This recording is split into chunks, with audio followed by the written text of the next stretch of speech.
Hello प्यारे बच्चों, हम लोग अभी तक पढ़ रहे थे एप्लीकेशन ऑफ गॉस थ्योरम। और एप्लीकेशन ऑफ गॉस थ्योरम बच्चों हम लोग 3 टॉपिक पढ़ रहे थे कि अगर मेरे पास कोई एक थीन वायर हो और उस पर पॉजिटिव चार्ज डिस्ट्रीब्यूट हो और वह पॉजिटिव चार्ज जो डिस्ट्रीब्यूट हो वह यूनिफॉर्मली डिस्ट्रीब्यूट हो, तब उसकी वजह से आर डिस्टेंस दूर जाकर अगर हमें इलेक्ट्रिक फील्ड का फॉर्मूला पता करना है तो हमें वो फॉर्मूला क्या मिलता है वो डिस्कस किए थे हम लोग। अच्छा, दूसरी बात डिस्कस किए थे बच्चों हम लोग कि अगर हमारे पास एक शीट हो, एक प्लेन शीट हो जिसपे पॉजिटिव चार्ज डिस्ट्रीब्यूट हो उसके सरफेस पर, और यहाँ पर भी जो चार्ज डिस्ट्रीब्यूशन है वो यूनिफॉर्मली है। अगर यूनिफॉर्मली है तो उस शीट से, उस पॉजिटिव चार्ज डिस्ट्रीब्यूटेड वाले शीट से अगर हम आर डिस्टेंस दूर जाते हैं और हमें आर डिस्टेंस दूर जाकर किसी पॉइंट पे अगर हमें इलेक्ट्रिक फील्ड का मैग्नीट्यूड चाहिए तब कैसे फाइंड किए थे ये डिस्कस कर चुके हैं।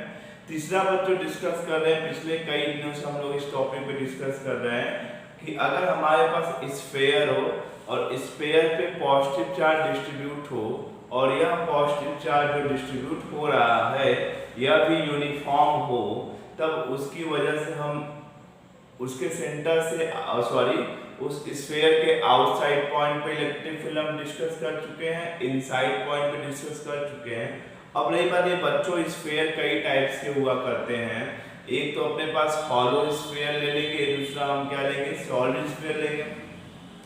बच्चों हॉलो स्फीयर को आप थीन स्फेरिकल शेल नाम भी दे सकते हो, कोई दिक्कत वाली बात नहीं होगी। और ये हॉलो स्फीयर जो है ये भी बेसिकली 2 टाइप्स का हो सकता है, कंडक्टिंग और दूसरा नॉन कंडक्टिंग। ऐसे सॉलिड स्फीयर भी 2 टाइप्स का हो सकता है, कंडक्टिंग एंड नॉन कंडक्टिंग। अब देखो हमने क्या देखा था कि अगर मेरे पास थीन स्फेरिकल शेल होगा तो उसमें जो चार्ज डिस्ट्रीब्यूट होगा उसके सरफेस पर होगा, चाहे वो कंडक्टिंग हो या नॉन कंडक्टिंग हो। बट सॉलिड स्फीयर में अगर कंडक्टिंग होता है तब तो चार्ज उसके सरफेस पे ही जाकर डिस्ट्रीब्यूट होगा, लेकिन अगर नॉन कंडक्टिंग सॉलिड स्फीयर होता है तो पूरे वॉल्यूम में उसके चार्ज क्या होगा, डिस्ट्रीब्यूट होगा।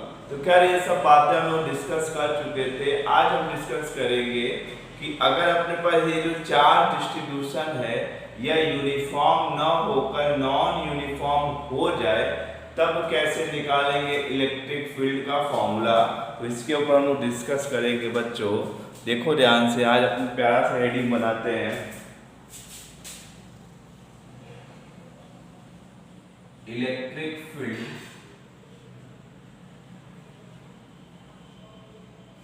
ड्यू टू नॉन यूनिफॉर्मली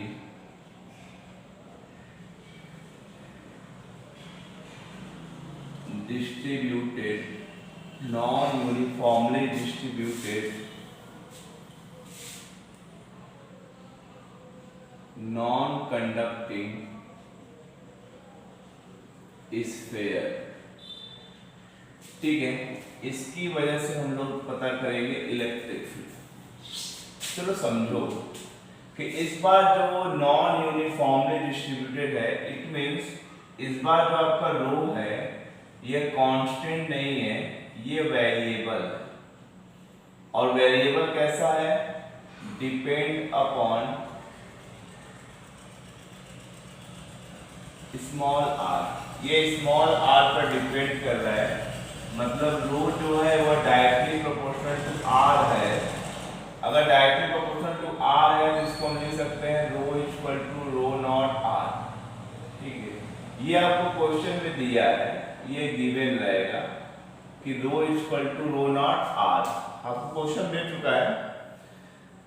ठीक है, ये रो जो है इसको हम बोलते हैं वैल्यू चार्ज डेंसिटी, और रो नॉट एक कांस्टेंट वैल्यू है, और आर क्या है कि जिस पॉइंट पे हमें इलेक्ट्रिक फील्ड पता करनी हो ये आर हो सकता है, या फिर सीधा हिसाब है कि ये रो आर पर डिपेंड कर रहा है, वो भी डायरेक्टली प्रोपोर्शनल। जैसे जैसे आर बढ़ता जाएगा ये रो भी क्या होगा, बढ़ता जाएगा। मतलब इस बार आपका यूनिफॉर्मली चार्ज डिस्ट्रीब्यूटेड वाला केस नहीं है। चलो तो हमने क्या किया, एक प्यारा सा स्फीयर ले लिया, ये मेरे पास एक स्फीयर है कुछ यूं, ठीक है। देखो ध्यान से बच्चों, मैंने एक प्यारा सा स्फीयर बनाया, इसका सेंटर ये है और ये स्फीयर कौन सा स्फीयर है भाई? तो आंसर होगा this is non conducting solid sphere. ये जो स्फीयर है ये नॉन कंडक्टिंग सॉलिड स्फीयर है, मतलब चार्ज पूरे वॉल्यूम में डिस्ट्रीब्यूट है।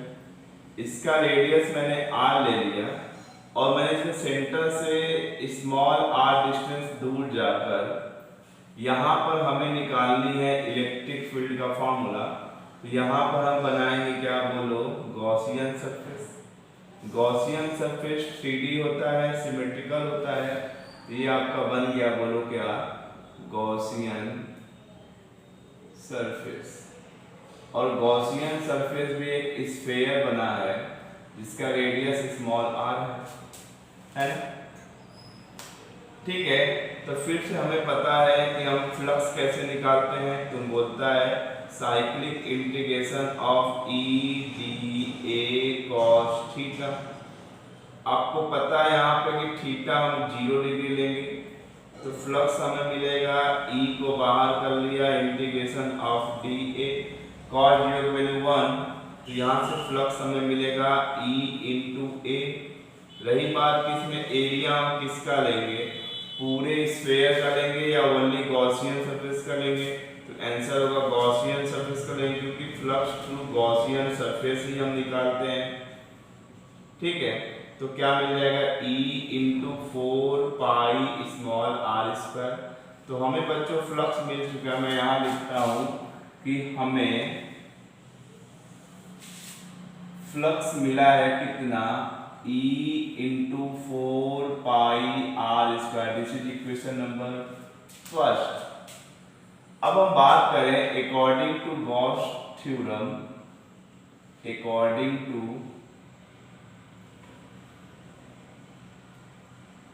गॉस थ्योरम क्या होता है? गॉस थ्योरम अकॉर्डिंग भाई कि phi equal to q inside upon epsilon naught. अब ये फ्लक्स भी किसके थ्रू निकलता है? गॉसियन सरफेस थ्रू निकलता है। और ये चार्ज जो है इनसाइड किसके इनसाइड होना चाहिए? गॉसियन सरफेस के इनसाइड वाला चार्ज होना चाहिए। अब जरा पता करो कि यहाँ पर चार्ज कितना है। ठीक है, इस पूरे स्फीयर के अंदर, स्फीयर मतलब इस गॉसियन सरफेस के अंदर कितना चार्ज है? तो अब चार्ज तो कांस्टेंट नहीं है, चार्ज तो इस पर वेरिएबल है, क्योंकि जैसे r बढ़ता जाएगा तुम्हारा जो चार्ज होगा या फिर जो रो होगा वह भी क्या होगा? बढ़ता जाएगा। मतलब यहाँ पे कम चार्ज होगा, आगे बढ़ते जाएंगे चार्ज बढ़ता जाएगा। ठीक है, मतलब इसका चार्ज आपका कांस्टेंट नहीं है, इसका चार्ज आपका वेरिएबल है। तो अब हम यहाँ पे चार्ज की वैल्यू क्या रखेंगे वह देखते हैं। तो इस गॉसियन सरफेस को बाहर निकालो। ठीक है, इस गॉसियन सरफेस को मैंने यहाँ बना लिया। ध्यान समझना मेरे प्यारे बच्चों, ये मेरे पास गॉसियन सरफेस है जिसका सेंटर ये है बच्चों और रेडियस स्मॉल r है ना। अब इसमें चार्ज कांस्टेंट तो है नहीं कि हम उठा कर रख देते हैं यहाँ पे, इस बार चार्ज वेरिएबल है, तो हमें पता करना है चार्ज कितना है इसके अंदर टोटल, है ना। तो एक काम किया मैंने कि इसके सेंटर से x डिस्टेंस दूर गया और एक स्ट्रिप काटा ये। अब डेफिनेटली अगर तुम एक सॉलिड स्फीयर के अंदर स्ट्रिप काटते हो कुछ ऐसा, तो वो बनेगा एक टाइप का, क्या बोलो, एक टाइप का बन गया ये भी एक स्फीयर। ये हमने एक स्ट्रिप काट लिया। ध्यान समझना, हमने क्या किया कि ये गॉसियन सरफेस है, ध्यान देना बच्चों, दिस इज गॉसियन सरफेस।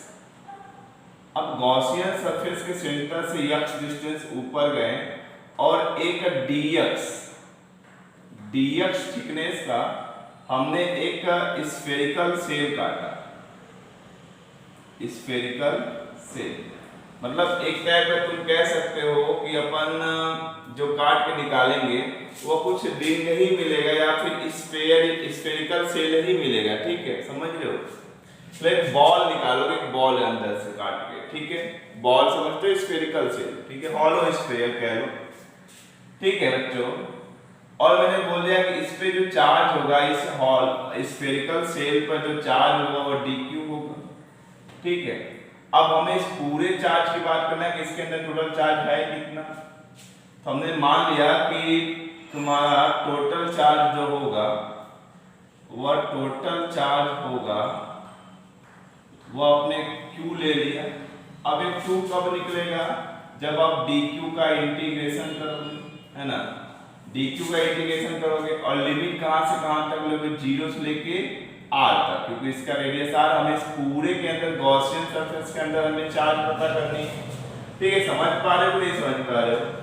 तो जरा समझो कि यहां से q इक्वल टू हम इंटीग्रेशन ऑफ dq को क्या लिख सकते हैं। देखो तुम्हें पता है रो इक्वल टू क्या होता है, चार्ज अपॉन वॉल्यूम, ठीक है।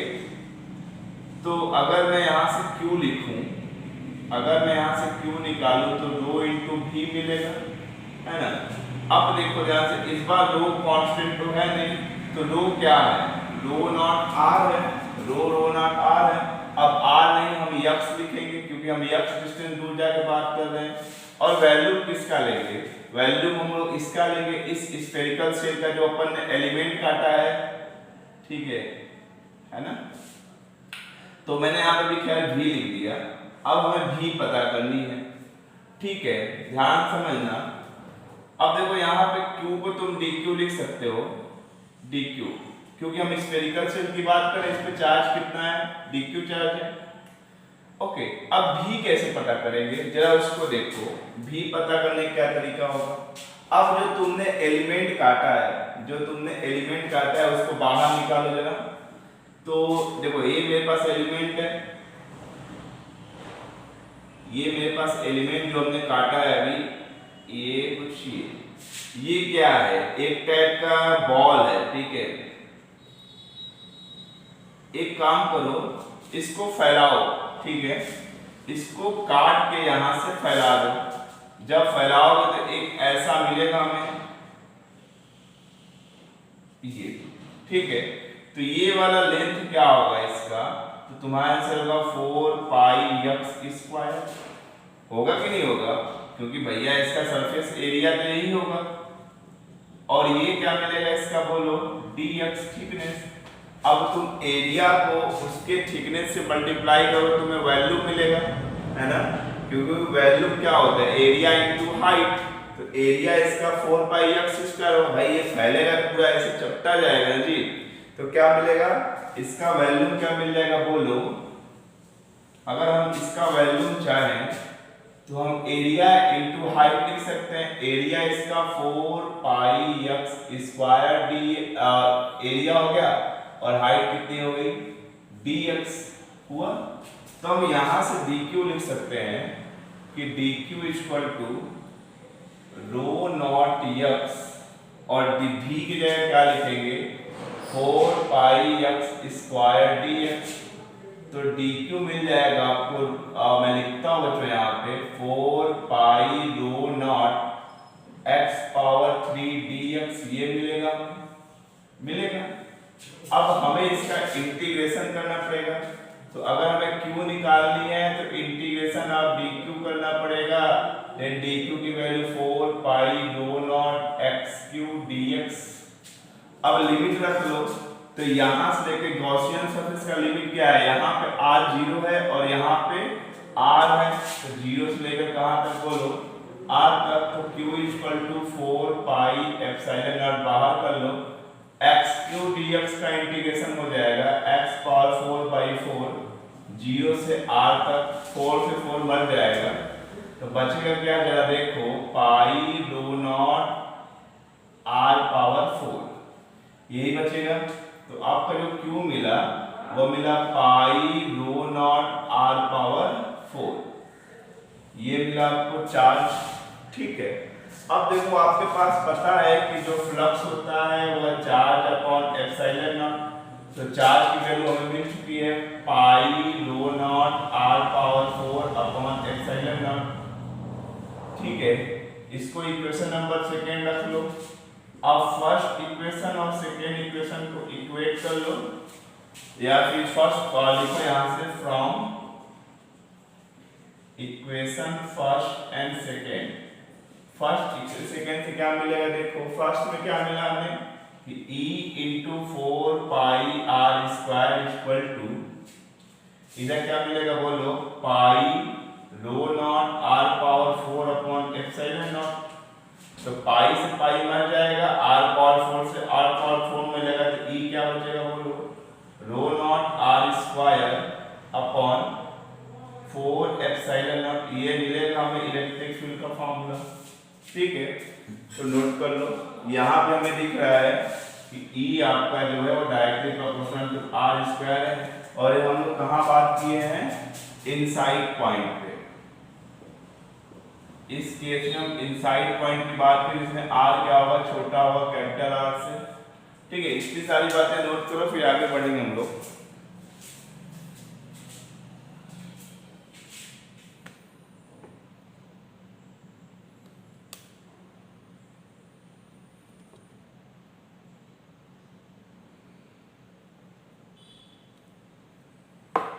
चलो फटाफट इतनी सारी बातें नोट कर लो, फिर फाइनल रिजल्ट पे आएंगे बच्चों हम लोग।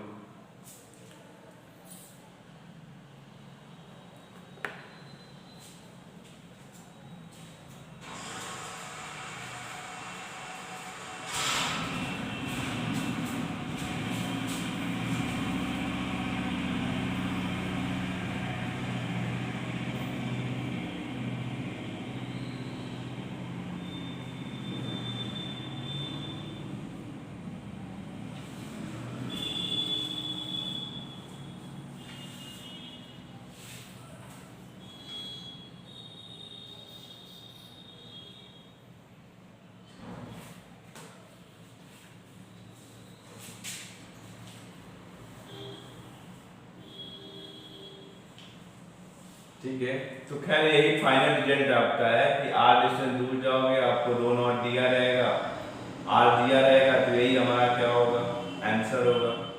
ठीक है, होपफुली आपको समझ में आया। पिछले लेक्चर में रिविजन अधूरा रह गया था, इस लेक्चर मैंने कंप्लीट करा दिया। ठीक है, तो आप लोग का देखो बच्चों एक टाइप से पहला चैप्टर खत्म हो चुका है। रही बात क्वेश्चन के प्रैक्टिस की, तो आप लोग प्रैक्टिस खूब करो, जो डाउट हो पूछते चलो साथ में, या फिर मैं एक वीडियो बनाऊंगा जिसमें अच्छा खासा क्वेश्चन दे दूंगा, मतलब समझा दूंगा। ठीक है, करवा दूंगा, है ना, जिससे आप लोग भी कर लेना साथ में। ओके प्यारे बच्चों, नोट कर लो, फिर मिलेंगे हम लोग नेक्स्ट लेक्चर में। ये लेक्चर बहुत शॉर्ट किया मैंने जानबूझकर, क्योंकि टॉपिक खत्म हो गया। अब अगला लेक्चर आएगा तो न्यूमेरिकल बेस्ड आएगा ओनली, जिसमें बस ओनली हर एक टाइप का न्यूमेरिकल हो सकता है, चार्ज एंड फील्ड का। ठीक है प्यारे बच्चों,